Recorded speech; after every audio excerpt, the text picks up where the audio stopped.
Hi, back in the studio again in another cold day, and the cat's been keeping me company and she's been lying there snoring. But I've been gluing, and I felt like I've been drowning in a sea of glue because I've been gluing everything. I've glued up wood, I've glued up a little window, and I've glued up another window ready to go, and I've done some bits around the front. And so I feel like I've just been gluing non-stop today. And then I decided I would start on the room box. So I'll take you across and show you what I've been doing with my gluing on my room box. So with the room box, and I've had lots of suggestions with this room box, but I'm keeping them all a secret. I'm starting off by giving it a good coat, 2 coats of white. Now it's not brilliant white. It's what my local paint shop calls half Spanish white, and I quite like that because it's a softer colour. And so that will be the, this is going to be the ceiling, because the perspex will come down the slots on the sides. And on the ceiling there'll be beams, and I've got the wood cut for those, and they'll be going across there. And tomorrow I'm going to transfer a pattern onto them, so I'm going to show you how I do a transfer onto wood or MDF, and so that'll be something that I can do that you might find of interest tomorrow. So following on from the painting of the Spanish white coat, I have been building up layers in this room box because I want it to look deep and I want it to look lighter, and so I'm going to use a bit of illusion. I've pasted a image that I took over in England of Newton Creek, and I quite like that, and my cottage is situated on Newton Creek. And so I'm doing it in layers. I'm doing a little rock wall which I've made out of egg cartons and painted, and then this is about 2.5 inches, this point here from the back, and I'm going to get quite a bit in that 2.5 inches. That's going to give this view, which will be from a window, a real depth. Now this wall that I've partially made is going to go in at 2.5 inches away from the rear wall, and then it'll have a window which will be an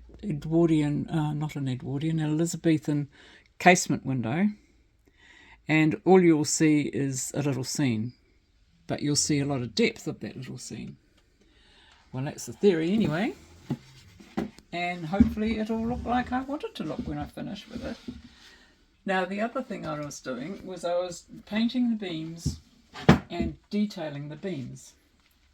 So what I've done here is I painted some transfer medium on this beam, and I laid my pattern that I had printed out on my printer face down on the top of it and burnished it with a stone so it got really deep into the transfer medium, and then I left it to dry overnight, and this morning I wet this backing paper and I started to roll it back off the design, and that's left the design imprinted on the wood.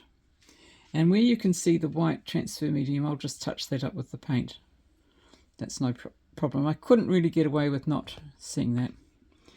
But that's how I'm going to be doing the other beams. So I've got 2 other beams to do. So I'll just quickly show you. So I'll just paint it along here.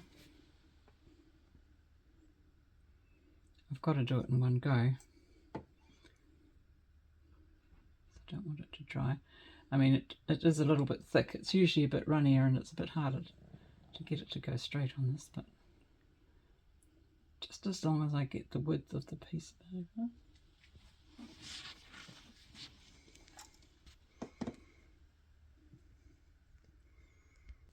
So that's all been painted with this transfer medium. It's a bit thick, so it's been a bit hard to get it on smooth, but it's fine. And then you get your photocopied design and you put it face down on it. I want to centre mine a little bit. I can sand down or get rid of the excess of that. That's no problem. And I use a stone, a nice smooth stone, and I burnish it so that I'm really pressing it smoothly into the transfer medium. And then I'll leave that to dry overnight. And in the morning, I will wet the back of the paper and take it off. So I'll do the other one like that as well. And then I will have a beam with a little design, very subtle little design on it, that's going to break up the plainness of the beam. And there's 3 of them that go across the ceiling of the box.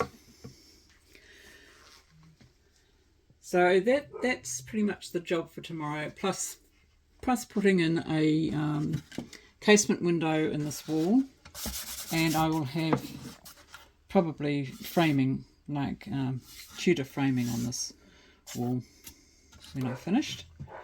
And so I'm thinking about these windows. I think that they should be partially open, so you can, because they will have those Tudor frames in them, it might make it hard to see through them. So I think I'll have them open so you can actually pretend that you've got the windows open to the summer air and you're looking out to the river, and it's all about setting the scene.